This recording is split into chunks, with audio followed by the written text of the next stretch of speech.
శ్రీకాకుళం జిల్లా పలాసలో జాతీయ హిందీ దినోత్సవం సందర్భంగా శ్రీకాకుళం జిల్లా హిందీ ఉపాధ్యాయుల సంఘం పలాస హిందీ పండిట్ శ్రీనివాస్ బాబుజీ ఆధ్వర్యంలో ర్యాలీ చేసిన అనంతరం స్థానిక ఎస్ఎంసీ ఫంక్షన్ హాల్లో నృత్య సంస్కృత కార్యక్రమాలు నిర్వహించారు. ఈ కార్యక్రమానికి ముఖ్య అతిథులుగా స్థానిక మున్సిపల్ చైర్మన్ బల్లా గిరిబాబు మరియు MEO Srinivas Sanjeeva Rao, DCCB secretary మరియు జిల్లా హిందీ ఉపాధ్యాయులు పాల్గొన్నారు. మన హిందీని రాజభాషగా మన రాజ్యాంగ సభ గుర్తించడం జరిగింది. మరి అప్పటి నుండి 1953 నుండి కూడా మనం ప్రతిరోజు కూడా ఈ రోజు చాలా ఘనంగా ఎంతో గౌరవంగా మరి మన భాషని మనం గౌరవించుకుంటున్నాం, హిందీ దివస్గా జరుపుకుంటున్నాం. మరి హిందీ భాష యొక్క ప్రాధాన్యత అందరికీ తెలిసిందే. మనకి స్వాతంత్రం రావడంలో హిందీ యొక్క సాహిత్యం ఎంతో మనకి స్వాతంత్రం రావడానికి కారణమైంది.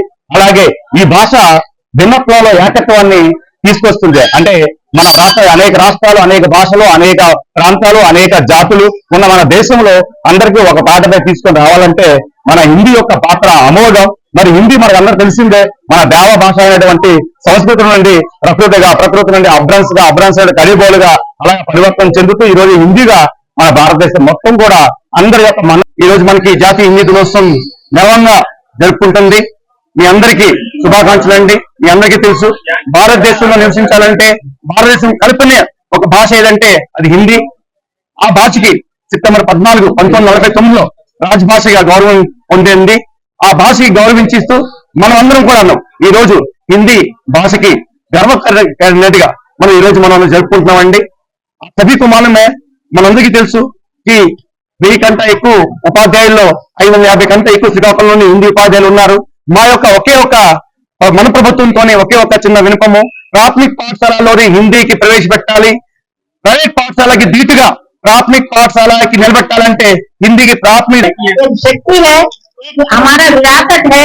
इसे मतलब हम हमारे स्वतंत्रता आंदोलन में गांधी जी सभी लोगों को एक रास्ते पर चलाने के लिए बहुत सारे प्रजा सभाएं स्थापित किया है.